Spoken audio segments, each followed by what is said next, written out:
ketemu lagi di channel YouTube Tanya Kak Rani yang membahas soal psikologi, love, life, and beauty, di mana teman-teman bisa bertanya dan Kak Rani siap untuk menjawab. Nah, di edisi kali ini teman-teman, Kak Rani bakal bahas satu tema yang kayaknya sering banget dialami oleh semua orang ya, apalagi generasi muda kayak kita. Apa itu? Yaitu inner critic atau kritik batin. Apa sih itu Kak? Tapi sebelum kita lanjut, subscribe dulu ya di channel YouTube Tanya Kak Rani. Dan jangan lupa untuk ikutin juga sosial media Kak Rani di Instagram, Twitter, dan di Facebook untuk bisa dapetin update-update terbaru tentang tema-tema kayak yang hari ini Kak Rani sampaikan di sini. Oke, so lanjut ya. Nah, teman-teman, inner critic atau bahasa Indonesianya kritik batin itu adalah pikiran-pikiran yang seringkali mengganggu dan menghambat kita. Misalnya nih, ketika kalian diminta untuk presentasi di depan umum atau kalian dapat satu challenge gitu kan, terus di dalam hati itu selalu ada yang ngomong, emangnya gue bisa? Aduh, gue pasti gagal nanti. Gue pasti nggak mampu. Aku kan nggak sehebat dia gitu. Selalu aja ada excuse yang macem-macem kayak gitu. Bikin kalian tuh jadi malu, merasa nggak percaya diri, rendah diri, minder, nggak sehebat teman-teman kalian. Dan inner critic ini malah bisa merusak kepercayaan diri kalian loh gitu. Jadi bagian-bagian di dalam diri yang selalu merasa nggak cukup baik atas diri kita sendiri teman-teman, itu namanya inner critic. Nah, tapi gimana sih Kak caranya kalau ternyata kita tuh udah punya inner critic gitu? Tenang aja, karena ini bakal sampein di sini caranya gimana aja, oke? Yang pertama, kalian perlu identifikasikan dulu inner critic kalian itu biasanya dalam bentuk apa sih? Misalnya, setiap kali mau ngomong di depan umum, kalian selalu merasa nggak cukup percaya diri. Kalian selalu merasa, aku pasti nanti gagal, aku pasti nanti grogi, aku pasti nanti gugup dan ngeblank semuanya gitu. Kalian tuliskan di kertas, jadi kalian mulai kenali inner criticku tuh biasanya muncul ketika lagi mau ngapain aja dan bentuknya tuh kayak gimana sih gitu. Jadi yang pertama kan kita perlu kenalan dulu ya. Terus kemudian yang kedua, kita perlu diam, hening, dan dengarkan. Jadi sometimes teman-teman, inner critic itu nggak selalu harus kita lawan dengan pikiran-pikiran yang positif. Kadang-kadang mereka cuma perlu untuk didengar aja gitu. Jadi kalian cuma hening aja, pahami, dengerin apa yang mereka mau gitu. Terus kemudian bila perlu kalian tulis dan catat di kertas, nggak perlu dibantah gitu ya. Jadi sediakan waktu 5-10 menit setiap harinya untuk hening dan cukup dengerin apa sih kata dalam diri saya sendiri gitu. Inner criticku tuh apa sih gitu. Jadi cuma perlu didengerin aja 5-10 menit per hari itu udah cukup teman-teman. Terus kemudian yang ketiga adalah evaluasi diri secara realistis tapi juga dengan penuh kasih sayang gitu. Ke pasangan aja penuh kasih, penuh perhatian. Kenapa ke diri sendiri kok suka jahat? Jadi teman-teman, sadar nggak sadar kadang-kadang kita tuh seringkali mengevaluasi diri kita tuh dengan kejam ya. Kenapa sih kayak gitu aja nggak bisa? Kenapa sih kemarin gagal? Kenapa sih begini begitu gitu. Sometimes kita cuma perlu mengevaluasi semuanya itu dengan realistis, dengan kepala dingin, dan dengan penuh kasih sayang.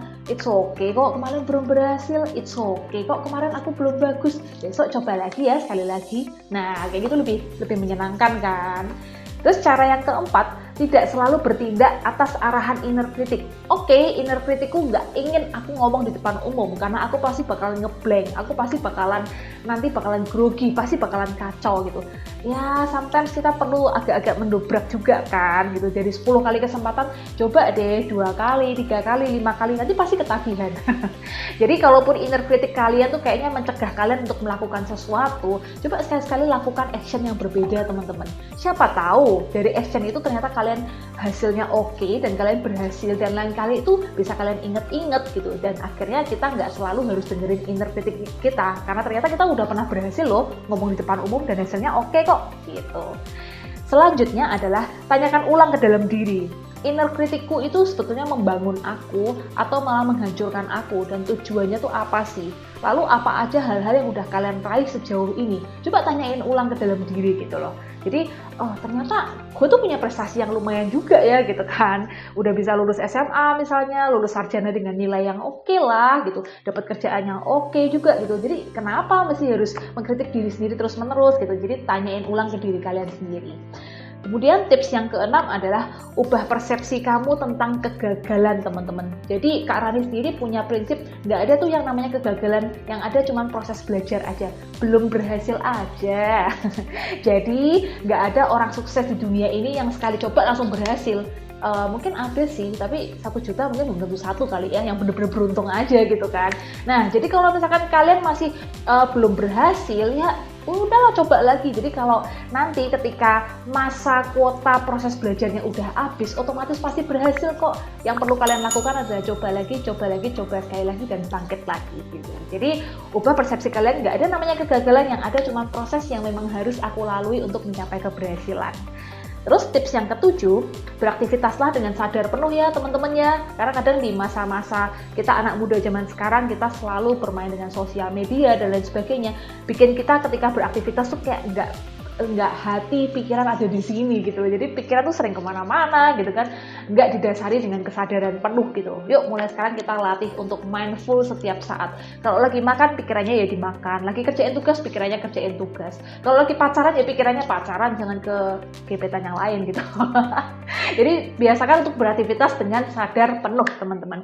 Dan yang terakhir adalah bersyukurlah atas semua hal-hal terkecil apapun yang sudah kalian raih, kalian alami, kalian miliki sampai detik ini.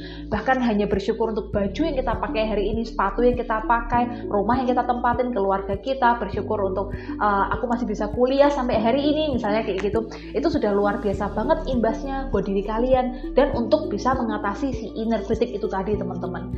Tapi setelah kalian menjalankan 8 tips di atas tadi, kalau emang teman-teman masih merasa aduh kayaknya aku susah banget nih untuk keluar dari inner criticku dan sangat mengganggu aku banget kak, aku sampai nggak percaya diri, aku kayak jatuh harga diri dan lain sebagainya, mungkin ini saatnya teman-teman butuh untuk berkonsultasi dengan tim psikolog yang profesional. So jangan sungkan-sungkan, langsung aja kontak tim psikolognya Kak Rani di Spirit Psychology Center di bawah ini. Kita nanti bisa melakukan konsultasi secara online maupun secara offline, apalagi di masa pandemi sekarang. Jadi kalian bisa mengakses konsultasinya itu dari mana aja, kapan aja, dan duduk santai di kamar pun juga udah bisa berkonsultasi kok. Oke?